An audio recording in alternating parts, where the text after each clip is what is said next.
সাথে আমার 8 মাস থেকে রিলেশন। ইমো গ্রুপে আমাদের দুজনের পরিচয় হয়েছে, ঠিক আছে। এবং ও আমাকে যখন প্রপোজ করছে তখন আমি ওকে বিস্তারিত বলছি, এমনও বলছি যে আমার বয়স 24 বছর 25 বছর, আমার একটা মেয়ে আছে।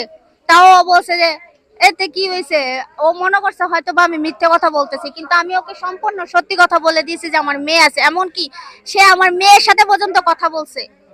তারপরে সে আমাকে একদিন বলছে যে তাহলে এতদিন যখন হয়ে গেল দুজনের সাথে দেখা করি বলে উনি আমাকে লোকেশন দিয়ে দিয়ে দিছে।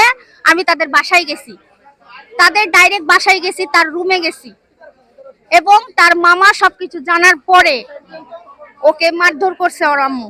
অনেক মারধর করার পরে সকালবেলায় তার আম্মু এবং তার আন্টি আমাকে গাড়িতে তুলে দিছে। তারপরে এক সপ্তাহ তার সাথে আমার কোনো কানেক্টেড ছিল না। তারপরে তিনি আবার ফোন নিয়ে সে আমার সাথে আবার কানেক্ট হয়েছে এবং হওয়ার পরে সে আবার 1 মাস আমার সাথে ঢাকায় এখানে বাড়ি ভাড়া নিয়েছিল হাজবেন্ড ওয়াইফ হিসেবে, এবং তার সাথে আমার সাথে সব ফিজিক্যাল রিলেশন হয়ে গেছে। তারপরে সে আবার চলে গেছে। মূলত আমি দিয়ে আসছি তাকে বাসায়, যে সে ছোট মানুষ, সে একটা নিজের পায়ে দাঁড়াক বা নিজে কিছু কর্ম করুক। তার আন্টি আমাকে বলছিল এমন ভাবে যে সে কোনো কর্ম করুক, কর্ম করার পরে তারপরে তোমরা যা করার কইরো, আমরা মানা করব না। এবং তাকে আমি দিয়ে আসছি বাসায়, তাদের বাসায় অনেক গালাগালি হয়েছে, হয়েছে, যাই হোক। তারপরে আমি আমার মতো ছিলাম, তার সাথে আমার কোনো কানেকশন ছিল না।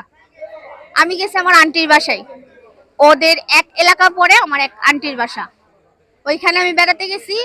সেখানে তার সাথে আমার বাজারে দেখা হয়েছে। তো ও আবার আমাকে বলছে যে তুই এখানে কেন? তা আমি বলছি আমি আমার আন্টির বাসায় আসছি। তো বলছে মিথ্যা কথা, তুমি কোনো ছেলে মানুষের সাথে আসছো। আমি না, ছেলে মানুষের সাথে না, তুমি আমার আন্টির সাথে কথা বলতে পারো। এবং সে আমার আপুর সাথে, আন্টির সাথে, সবার সাথে কথা বলছে। বলার পরে সে আবারও তার মামার বাসায় আমাকে নিয়ে গেছে এবং সেখানেও তার সাথে আমার একটা রিলেশন হয়েছে। তারপরে সে আমার নাম্বার রাখছে, কারণ তার কাছে নাকি আমার নাম্বার ছিল না। সে আবার আমার নাম্বার রাখছে। আমি তো ওখান থেকে চলে আসছি, আইসা আমি কিন্তু ঢাকায় ছিলাম। সে তার মামার ফোন থেকে আমারে বলছে আমি এখানে আসবো, আমার এখানে সমস্যা, বাসায় থাকতে পারতেছি না, আম্মু গালাগালি করতেছে, অত্যাচার করতেছে, তুমি আমারে টাকা পাঠাও, আমি আসবো। এবং তাকে আমি 600 টাকা পাঠাইছি বিকাশে। সে আমার কাছে আসবে বলছে, সেজন্য আমি তাকে 600 টাকা পাঠাইছি এবং তার মামাকে নিয়ে সে আমার এখানে আসছে। আয়শা তার মামা চলে গেছে, আমি তখন তাকে বলছি তুমি না হলে তোমার মামার সাথে চলে যাও। ও বলছে না আমি যাব না, আমার সমস্যা হবে, বাসা থাকতে পারবো না। আর ঠিক আছে তাহলে থাকো আমার সাথে। এবং এখান থেকে আমরা ডাইরেক্ট গেছি চিটাগাঙে, চট্টগ্রামে, ওইখানে একটা বাসা ভাড়া। ওইখানে যেও তার সাথে আমি 16 দিন ছিলাম, আজকে প্রায় 16 দিন সে আমার সাথে আছে। এবং আজকে সকালে আমরা এই এয়ারপোর্টে আসছি, চিটাগাং থেকে এয়ারপোর্টে আসছি। আমাদের সম্পর্কটা হয়েছে ইমো গ্রুপে। জি।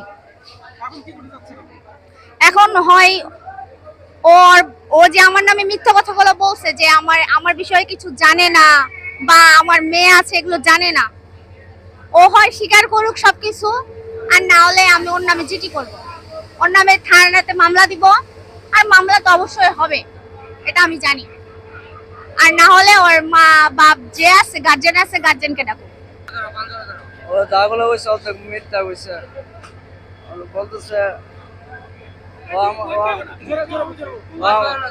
ও আমার কাছে নাম্বার দিছে, আমি ওর সাথে যোগাযোগ আছে না, নাম্বার, সেই নাম্বারটা নাও, আমার সাথে যোগাযোগ করলো, সমস্যা নেই। ও আমার নিজের নাম্বার দিছে, আমার ফোন দেওয়ার জন্য আসো। আমি বলছি চাকরি করবার লাগে, আমি আমার সাথে মামা আছে, আমার লেস মামার আনছি পরে বাইর থেকে জামালা করতেছে, এবার পরে মামারে পাঠাই দিছে। আমার বলতেছি মামা তুমি যাও, পরে আসতেছে, পরে মামা গেছে, আমি ওর দিকে আছি। ওরা আস্তে আস্তে আমার কইতেছে তুমি তাকে যাও, ও আমার জোর করে রাখছে, বলে আমি থাকছি, বলে ওর সাথে এমনি এমনি থাকা হয়েছে।